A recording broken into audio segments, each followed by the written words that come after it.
नमस्कार, स्वागत है आप सभी का। मैं हूं आपके साथ रेशु त्यागी। आप देख रहे हैं पक्ष विपक्ष। हिमाचल में पीएम मोदी ने चुनाव प्रचार किया। इस दौरान उन्होंने आज कांग्रेस पर जमकर निशाना साधा। प्रधानमंत्री नरेंद्र मोदी ने कहा कि कांग्रेस मतलब भ्रष्टाचार की गारंटी, कांग्रेस मतलब स्वार्थ भरी राजनीति की गारंटी, भाई भतीजावाद की गारंटी। उत्तराखंड हो, गोवा हो, मणिपुर हो, अनेक ऐसे छोटे राज्यों ने अब स्थिर सरकार की ओर अपना मुंह मोड़ लिया है। इस दौरान उत्तर प्रदेश में भी यही परंपरा हो गई थी, लेकिन वहां के लोगों ने रिवाज बदल दिया। वहां भी योगी जी की दोबारा सरकार ला दी। अब केंद्र में स्थिर सरकार बनी तो भ्रष्टाचार और भ्रष्टाचारियों के खिलाफ निर्णायक लड़ाई शुरू हुई। जब केंद्र में स्थिर सरकार बनी तो आतंकवाद, नक्सलवाद काबू में आए, नॉर्थ ईस्ट में शांति स्थापित हुई, हिमाचल की सियासी लड़ाई हुई तेज। तो पीएम मोदी की रैली के दौरान पूरे वक्त कांग्रेस पर निशाना साधते हुए आज प्रधानमंत्री नरेंद्र मोदी नजर आए। वहीं अगर बात की जाए कांग्रेस की, तो कांग्रेस ने आज अपना मैनिफेस्टो जारी किया है और मैनिफेस्टो यानी कि इस घोषणा पत्र में कांग्रेस ने आज कई बातें लिखी हैं कि अगर हमारी सरकार आती है तो हम राज्य में क्या कुछ बदलाव करेंगे। पुरानी पेंशन को लेकर भी जिक्र कांग्रेस ने अपने मैनिफेस्टो में किया है। इसके साथ ही कांग्रेस ने कहा है कि अगर हमारी सरकार हिमाचल में आती है तो हर महीने 1500 रुपए महिलाओं के खाते में आएंगे। तो अब आरोप और प्रत्यारोप का जो दौर है वो भी इस दौरान शुरू हो गया है। आपको बता दें कि इसी महीने हिमाचल में चुनाव होने हैं और ऐसे में बीजेपी ने कमर कसी हुई है। लगातार बीजेपी एक के बाद एक रैली कर रही है, तो वहीं कांग्रेस ने भी आज अपना घोषणा पत्र जारी कर दिया है। और इस विषय पर चर्चा करने के लिए दो खास मेहमान हमारे साथ इस वक्त जुड़ चुके हैं। हमारे साथ आर के मिश्रा, प्रवक्ता बीजेपी, जुड़ चुके हैं। इसके साथ ही चंद्रेश कुमार सिंह, प्रवक्ता कांग्रेस, भी हमारे साथ जुड़ चुके हैं। आप दोनों का बहुत बहुत स्वागत है। पहला सवाल चंद्रेश कुमार सिंह जी, मेरा आपसे है कि घोषणा पत्र आपका जारी कर दिया गया है आज, तो कहीं ना कहीं आप किसी मामले में तो कह सकते हैं कि अव्वल आए हैं बीजेपी से। देखिए, कांग्रेस पार्टी एक लोकतांत्रिक पार्टी है। भारतीय जनता पार्टी लोकतांत्रिक पार्टी नहीं है, वो सिर्फ लोकतंत्र का दिखावा करती है। प्रधानमंत्री जी की मैं भी बात को आपके द्वारा मैं सुन रहा था। आप बताइए, मोरवी पुल दुर्घटना इस देश में एक्ट ऑफ करप्शन से इसका बड़ा कोई उदाहरण दिया जा सकता है क्या? और आश्चर्य की बात है कि आज ही मैं समाचार पत्र और मीडिया के माध्यम से सुना और देखा कि मोरवी पुल दुर्घटना में दो ऐसे नौजवान जिनकी सांसें चल रही थी उनको मुर्दा घर में फेंक दिया गया था। जब उनकी माए देखने गई तो पता चला भैया सांस चल रहा है, तो प्राइवेट हॉस्पिटल में एडमिट कराए। ये भ्रष्टाचार का, एकता भ्रष्ट करप्शन का इससे बड़ा कोई उदाहरण हो सकता है क्या? हिमाचल प्रदेश को एक हिमाचल प्रदेश, श्रेष्ठ हिमाचल प्रदेश बनाने के लिए कांग्रेस पार्टी ने आज अपना घोषणा पत्र जारी किया, जिसमें 1 लाख लोगों को रोजगार देना, महिलाओं को पेंशन देने की बात की गई है।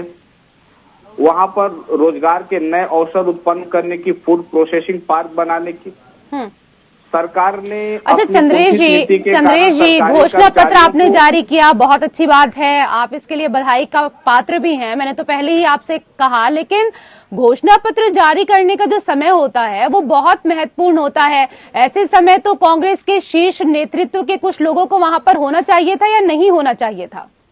अभी कांग्रेस पार्टी जो है, राहुल गांधी जी की भारत जोड़ो यात्रा भी साथ में चल रही है, तो हमारे काफी नेता वहां भी है। गुजरात में भी विधानसभा का चुनाव है, नेता वहां भी हैं, नेता जो है वहां पर भी है। तो जो वहां पर नेता अवेलेबल रहे हैं वो कांग्रेस पार्टी के वरिष्ठ नेता हैं, सम्मानित नेता हैं, और हिमाचल प्रदेश की जनता का विश्वास उनमें है। तो कहीं से भी किसी को कांग्रेस पार्टी छोटा या बड़ा करके नहीं देखती। हमारे यहाँ का ये रिवाज ही नहीं है कि प्रधानमंत्री के पीछे यदि जो है भाजपा के राष्ट्रीय अध्यक्ष नड्डा जी चल रहे हैं तो उनका हाथ पकड़कर अमित शाह जी जो है कार्यक्रम से बाहर कर दे या पीछे ढकेल दे, ये कांग्रेस पार्टी की परंपरा नहीं है। इसका जवाब ले लेते हैं। आर के मिश्रा जी, सहमत हैं आप? क्योंकि आज मैनिफेस्टो भी जारी हुआ है कांग्रेस का, लेकिन कोई बड़ा नेता वहां पर नजर नहीं आया।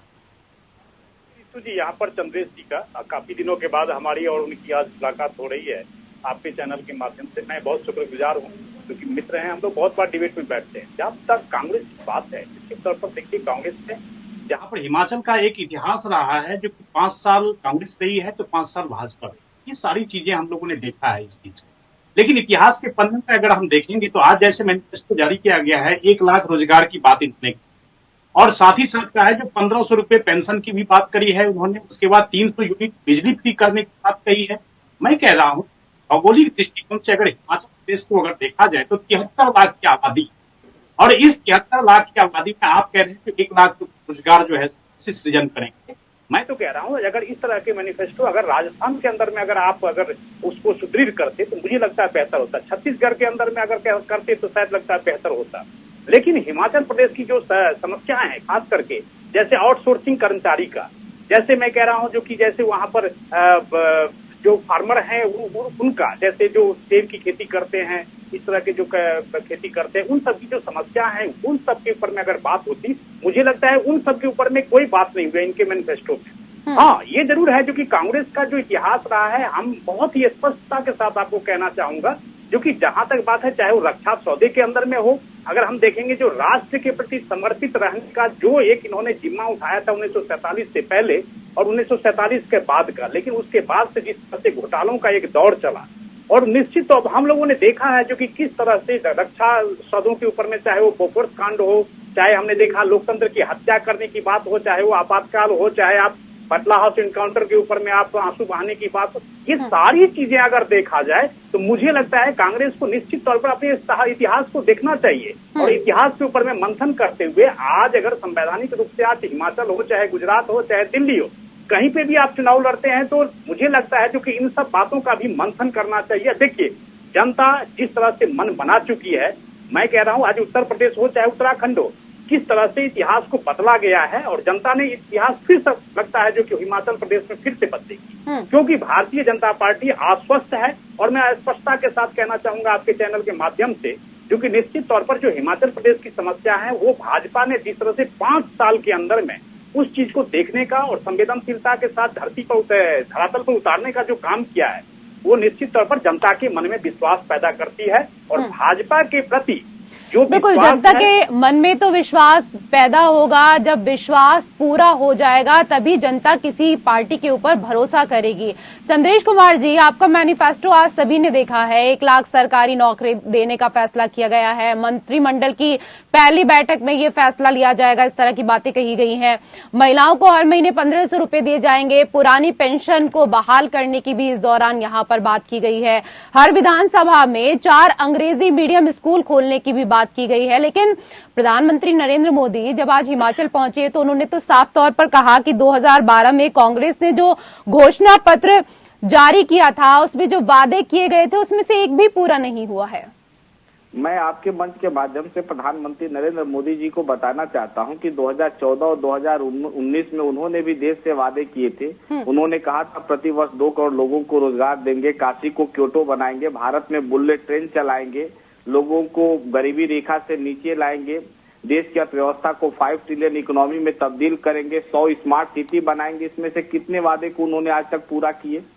तो कम से कम प्रधानमंत्री जी को तो मैं यही कहूंगा। अच्छा चलिए, उन्होंने वादे पूरे नहीं किए, आपने किए क्या? अच्छा आप ये बताइए ना चंद्रेश जी, आपने जो वादे पूरे किए, चलिए आप उनकी बात को झुठला दीजिए ना। मैं आपसे कह रही हूँ कि आप उनकी बात को झुठला दीजिए, आप जनता को बता दीजिए कि आपने क्या क्या किया अपने कार्यकाल। हम तो कह रहे हैं 2012 में भी हमने वादे पूरा किए और जब हम आगे सरकार में आएंगे हम वादे पूरा करेंगे। तो वो वादे बता तो दीजिए, कौन से वादे किए थे और कौन से पूरे किए? मैं एक छोटा सा मुद्दा उठा रहा हूँ। अभी हिमाचल प्रदेश सर बाद में मुद्दा उठाइएगा, आप मुद्दा बाद में उठाइएगा, पहले मेरे सवाल का जवाब दे दीजिए, क्योंकि प्रधानमंत्री जी ने जो हिमाचल से कहा वो पूरे देश ने आज सुना है। अगर आपने जो मैनिफेस्टो में वादे किए थे 2012 में, अगर उनमें से कुछ भी पूरे कर दिए हैं तो आपको बताने में क्या दिक्कत है? बताइए, नहीं तो उपलब्धि का काम है आपके लिए। बताने में हमें कोई संदेह नहीं है। देखिए, नॉर्थ ईस्टर्न रीजन हो या जो भी हिल स्टेशन हो, आप इस बात से इनकार नहीं कर सकते कि बुनियादी और संरचना की जो समस्याएं वहां थी उसको कांग्रेस पार्टी ने बहुत हद तक समाप्त किया। हिमाचल प्रदेश को एक डिस्ट्रिक्ट से दूसरे डिस्ट्रिक्ट के बीच कनेक्टिविटी का मामला हो, इलेक्ट्रिसिटी का मामला हो, रोजगार का मामला हो, वहां पर विश्वविद्यालय खोलने का मामला हो, स्कूल को व्यवस्थित करने का मामला हो, मॉडल स्कूल खोलने का मामला हो, उसे पर्यटन केंद्र के रूप में स्थापित करने का मामला हो, भारत के दूसरे स्टेट से उसकी कनेक्टिविटी का विषय हो, इन सारे विषयों पर कांग्रेस पार्टी ने वहां काम किया है। भारतीय जनता पार्टी की सरकार आने के बाद हिमाचल प्रदेश की व्यवस्था दुर्व्यवस्था में बदली है। इन्होंने वहां पर ठेका सिस्टम मिश्रा जी चंद्रेश जी तो कह रहे हैं इतने सारे इन्होंने काम किए हैं, आप लोग क्यों आरोप लगा रहे हैं फिर इनके ऊपर? मैं एक और बात कह रहा हूँ, भूमि अधिग्रहण कानून को हम वहाँ लाएंगे, मजबूत करेंगे, लगभग 4 गुना मुआवजा देने की हम बात कर रहे हैं। तो हिमाचल प्रदेश को लेकर हमारा दृष्टिकोण साफ है। जो इन्होंने ठेका परंपरा शुरू किया है उसको हम खत्म करेंगे और राजनीतिक पूर्वाग्रह के कारण उन्होंने कर्मचारियों का जो ट्रांसफर यहाँ से वहाँ किया है, उनको प्रताड़ित करने का काम किया है, उसको भी हम खत्म करने का कार्य करेंगे। इस प्रकार से हिमाचल प्रदेश की जनता इस समय महंगाई से, बेरोजगारी से त्रस्त है और हिमाचल प्रदेश की जनता ने ये मन बना लिया है कि अब की बार चलिए जवाब ले लेते हैं। चंद्रेश जी क्यों आरोप लगा रहे हैं आप लोग? के साथ सरकार बनने जा रही है। ऋतु ऐसा है जो कि मैं चंद्रेश जी की बात सुन रहा था, बड़े सम्मानित व्यक्ति हैं और मैं बड़े ही सम्मान के साथ इनके प्रश्न का जवाब देना चाहूंगा। देखिए 55 लाख की जहां पर वहां पर है जो कि वोटर हैं और 73 लाख की आबादी में, और हम देख रहा है जो कि नौजवान इसमें 1.86 लाख के आसपास। हमने देखा है जो कि जिस तरह से चाहे मैं अभी फिर बार बार यही चीज दोहरा रहा हूं, जो कि पिछले कांग्रेस के कार्यकाल में हमने देखा था जो कि आउटसोर्सिंग कर्मचारी कम से कम 30,000 से ऊपर के, और 30,000 आउटसोर्सिंग कर्मचारी के ऊपर में केवल आश्वासन ही कांग्रेस की सरकार ने दी। इस बार के भी मैनिफेस्टो में हमने देखा है जो कि आउटसोर्सिंग के ऊपर में कोई बात ही नहीं हुई है, जबकि हमने इस सरकार के अंदर में जयराम जी के नेतृत्व में जो सरकार है उस सरकार के अंदर में हमने पूरा ही जो है तो उस चीज का एक खाका तैयार किया। जो 139 से 140 कंपनियां इस ठेके को लेकर के चल रही थी, उस ठेके उसमें बहुत सारे ऐसे थे जो कि फर्जी थे लेकिन फिर भी पेमेंट उठा रहे थे। तो ये सारी चीजें हमने जो है तो उसको एक इंक्वायरी के तहत करके और उसके बाद जो उसके ऊपर में कार्रवाई होगी। मिश्रा जी आपकी तो डबल इंजन की सरकार है ना, आपने क्या कुछ किया है इस दौरान वो बता दीजिए। वही बता रहा हूँ आपको, क्योंकि जहां तक क्योंकि आपके ऊपर सवाल उठाए हैं यहाँ पर चंद्रेश कुमार जी ने कि आपने जो वादे किए आपने भी कहाँ पूरे किए। नहीं, बिल्कुल मैं कह रहा हूँ आउटसोर्सिंग के ऊपर में आप देख लीजिएगा, आउटसोर्सिंग के ऊपर में हमने जो काम किया है इसके तौर पर कांग्रेस सरकार के बाद जो है तो हमने जिस तरह से उसके ऊपर में काम किया, खास करके वो मेन इश्यू था, ये मुख्य बिंदु था खास करके हिमाचल प्रदेश के मामले में। और जहां तक बात है जो कि कनेक्टिविटी की बात कर रहे हैं, मैं कह रहा हूं इससे पहले की जो सरकार रही है तो क्या कनेक्टिविटी दी थी। आज देखिए हिमाचल के अंदर में जिस तरह से हमने प्रोजेक्ट ला करके और वहां पर जो इंडस्ट्रीज हो चाहे किसी भी तरह की जो सोर्सिंग है उसको ला करके हमने हिमाचल की बेहतरी के लिए काम किया। डबल इंजन की सरकार हम ऐसे ही नहीं कहते, बल्कि राज्य सरकार की जो नीति है, केंद्र सरकार की जो नीति है उसको धरातल पर जनता के साथ उसके साथ कैसे कनेक्टिविटी हो, जनता को इसमें कहां से फायदे हो, ये सारी चीजों का ध्यान रखा गया है। और प्रधानमंत्री जी ने अपने स्पीच में यही तो कह रहे हैं जो हम कह रहे हैं डबल इंजन की सरकार कह रहे हैं, चाहे उत्तर प्रदेश लें, चाहे उत्तराखंड लें या किसी भी प्रदेश के अंदर में देख लें, तो जो केंद्र की नीति रही है वो निश्चित तौर पर जो केंद्र की नीति रही है वो राज्य के अंदर में कैसे जनता के साथ उसकी कनेक्टिविटी हो, उनको लाभ पहुंचे, ये सारे काम जो है तो हमने यही इसीलिए किया है। तो इसीलिए हम जो बार बार डबल इंजन की सरकार कहते हैं यही चीज। जवाब चंद्रेश जी मैं आपसे लेना चाहूंगी, क्या कुछ जवाब देना चाहेंगे? प्रधानमंत्री जी ने इतने गंभीर आरोप जो लगाए हैं आज।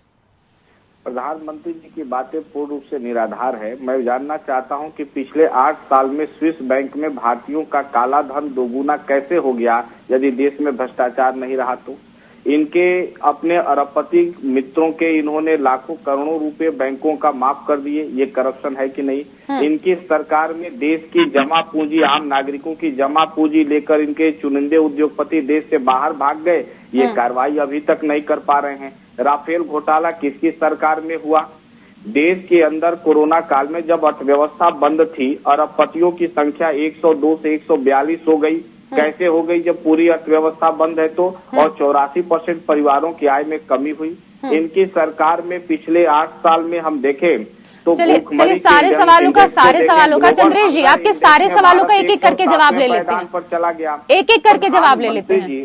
प्रधानमंत्री जी से मैं एक ही पूछना चाहता हूं कि मोरवी जो दुर्घटना हुई है, ब्रिज दुर्घटना, ये एक्ट ऑफ करप्शन है कि नहीं है? और एक्ट ऑफ करप्शन है तो प्रधानमंत्री जी हिमाचल प्रदेश के विधानसभा चुनाव में, गुजरात के विधानसभा चुनाव में एक्ट ऑफ करप्शन के रूप में मोरवी दुर्घटना की बात क्यों नहीं कर रहे हैं? तो प्रधानमंत्री जी की बातों को छोड़ दीजिए, चलिए जवाब ले लेते हैं सर, जवाब ले लेते हैं। पिछले 70 सालों में कांग्रेस ने इस देश को क्या दिया है इसकी भी चर्चा थोड़ी हो जाए। IIT, IIM, प्रत्येक डिस्ट्रिक्ट में एक डिस्ट्रिक्ट हॉस्पिटल, हर ब्लॉक में स्वास्थ्य केंद्र, हर गांव में प्राथमिक विद्यालय, हर 2-3 गांव के बीच में इंटर कॉलेज।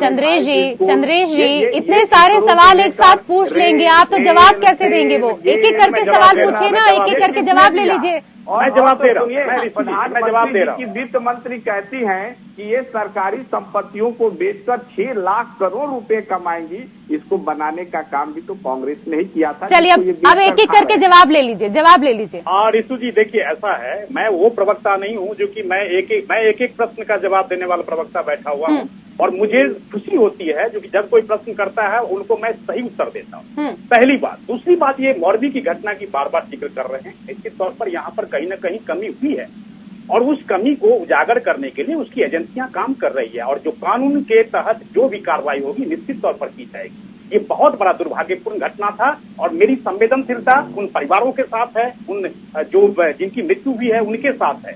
मैं इसमें कहीं भी पीछे हटने वाला नहीं, पहली बात। दूसरी बात ये कह रहे हैं जो कि उद्योगपतियों को हमने अरबपति बना दिया। एक चीज बताइए, अदानी अंबानी की ये बार बार बात कर रहे हैं, 1992 में पहला प्रोजेक्ट किसने दिया था? किसकी सरकार?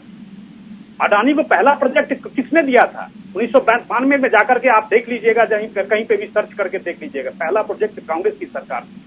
और इस चीज को, ये चीज इनकार नहीं कर सकती। जहां तक बात है 2G हो, चाहे रक्षा सौदे की में घोटाले की बात हो, राफेल घोटाले की जब बात कर रहे हैं, आपने राफेल के ऊपर में तो बहुत सारी चीजें, जबकि ये मामला तो सुप्रीम कोर्ट तक गया हुआ था। राफेल में कहीं कोई किसी तरह की घोटाला, खाली कहानीबाजी और एक भ्रांतियां फैलाने की अगर कोशिश करेंगे तो मुझे लगता है जनता इस चीज को समझ चुकी है। आप तो 55 सालों का अनुभव है आप लोगों को सत्ता चलाने का। मैं तो कह रहा हूँ, मुझे तो शायद लग रहा है 8 साल का ये टेन्योर। मैं बीच में 1 सेकेंड के लिए रोकूंगा, 1 सेकेंड के लिए। 1 सेकेंड में तो चंद्रेश जी बात कंप्लीट हो नहीं पाएगी। और आपको क्लीन चिट मिली। वो फोर्स घोटाला भी सुप्रीम कोर्ट गया था, सरकार को क्लीन चिट मिली। 2G स्पेक्ट्रम घोटाले में भी सरकार के द्वारा क्लीन चिट मिला, और आपने चंद्रेश जी मैं जवाब दे देता हूँ, एक्चुअली समय दिया, और आप कहते हैं घोटाला हुआ। तो भैया हमारे घोटाले और आपके घोटाले पार्ट साफ, ये कैसे दोहरा चरित्र की बात चलेगी? मुझे अपना बात रखने दीजिए। सुप्रीम कोर्ट को आड़े हाथ ले रहे हैं, उसकी सफाई दे रहे हैं। हमारे भी संबंध में तो घोटाले सुप्रीम कोर्ट में गए थे, सुप्रीम कोर्ट ने क्लीन चिट दिया, तो उसके लिए माफी मांगेंगे आप बोफोर्स के लिए और 2G स्पेक्ट्रम के लिए माफी मांगेंगे। कोयला घोटाला में अटल सरकार का मंत्री जेल गया, आरोप आप हमारे ऊपर लगाते हैं। जवाब देश को कौन देगा? जवाब